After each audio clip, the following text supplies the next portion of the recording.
সবাইকে আসসালামু আলাইকুম। আপনারা সবাই কেমন আছেন? আমি যে কথাগুলো বলি, কথাগুলো মনোযোগ দিয়ে শুনবেন, ধৈর্য সহকারে। ইনশাল্লাহ উপকারে আসবে। আপনার মন এবং আল্লাহ যদি চায় তাহলে একবার চিন্তা করেন, আপনি যা করছেন তা কি ঠিক? আপনি যা ভাবছেন তা কি ঠিক? আপনি চোখ বন্ধ করে গভীরভাবে চিন্তা করেন, আল্লাহ আপনাকে কেন পৃথিবীতে পাঠিয়েছেন? সূরা বাকারার ৩০ নম্বর আয়াত। অন্যের হক নষ্ট করিতে, অন্যের সাথে দুর্ব্যবহার করতে, আত্মীয়তার বন্ধন নষ্ট করতে, ভাইয়ে ভাইয়ে যুদ্ধ করতে, স্বামী স্ত্রী সম্পর্ক নষ্ট করতে, পিতা মাতার সাথে দুর্ব্যবহার করতে, রং তামাশা নিয়ে চলাফেরা করতে,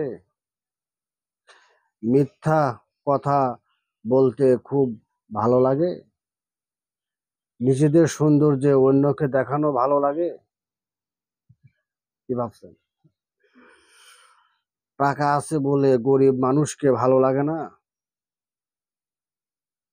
নিজে ভালো না বলে অন্যের ভালো কাজ ভালো লাগে না। ওইভাবে চিন্তা করবেন। আরো আছে, আমি তো এক ভিডিওতে অনেক কথা বলে থাকি। তারপর একজন সুখে আছে, তা দেখলে আপনার ভালো লাগে না?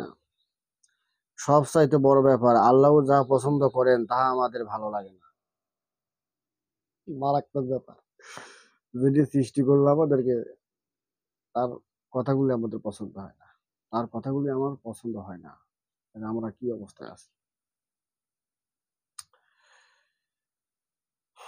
ভালো মানুষের সাথে সময় দিতে ভালো লাগে না,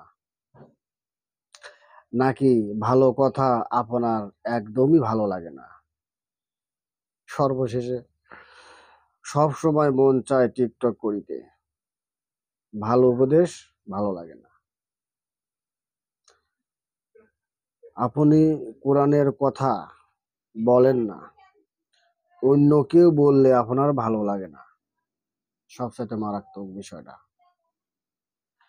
আপনি কোরআনের কথা বলেন না, অন্য কেউ বললে আপনার ভালো লাগে না,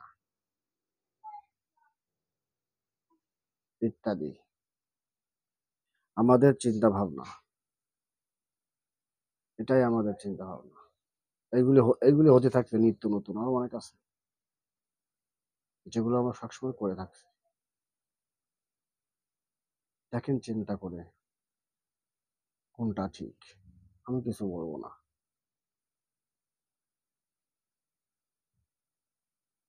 সবার শরীর সুস্বাস্থ্য কামনা করে এখানে শেষ করলাম। আসসালামু আলাইকুম।